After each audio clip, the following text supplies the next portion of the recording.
Hey there, thanks so much for stopping by. Your lucky day. Doug Bernard here with another download for you. Well, we're starting today in the Tibetan city of Lhasa, now relatively quiet. Relative, the key word, following this weekend's mayhem there. These images from China's state-controlled TV clearly showing the aftermath of rioting there. Now, electricity is back on in Lhasa. Chinese troops also making a strong showing in the streets. Beijing denies using any deadly force in quelling the riots. However, some witnesses and images leaking out of Lhasa challenging that assertion. Well, those debates aside, no one challenging the extent of the uprising in the Tibetan capital, the largest in decades. Disturbances now also reported in neighboring Sichuan province. The man Beijing accuses of inspiring the riots, the Dalai Lama here, the exiled Tibetan leader, denying any role in spurring the protests, saying it's China's repression of Tibet that's causing the troubles. They simply feel they have gun, so they can control. It's obviously they can control, but they cannot control human mind. Now, perhaps, but the streets of Lhasa clearly a different matter, now firmly under China's control. And so too the internet, at least YouTube.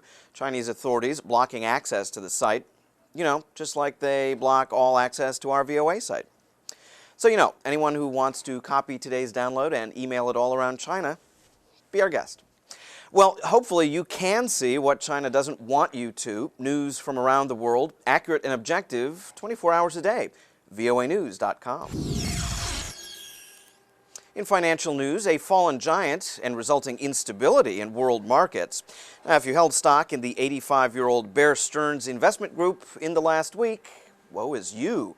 Bear Stearns has been in a free fall, and rival JP Morgan Chase agreed Sunday night to acquire Bear Stearns in a deal valued at about $250 million. That is far less than the $4 billion market value of Bear Stearns just last week. Stock markets across the globe have plunged since the buyout was announced.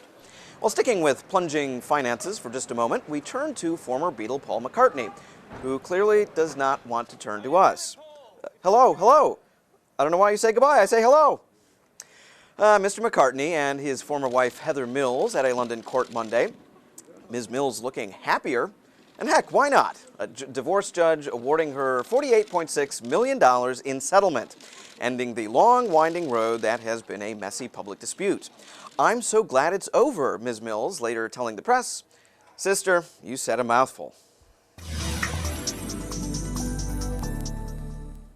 Finally, we happened on a tech piece today about artificial polymers and electrostatic conductance and other stuff we don't get. Basically, tiny little artificial muscles made from plastic.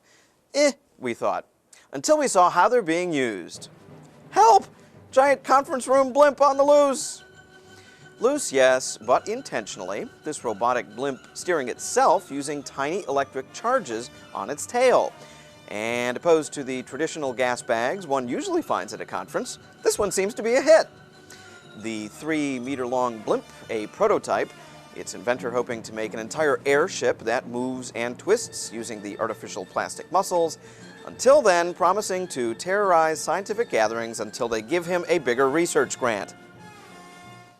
Oh, the humanity. Well, believe it or not, that's your download. We'll see you again tomorrow.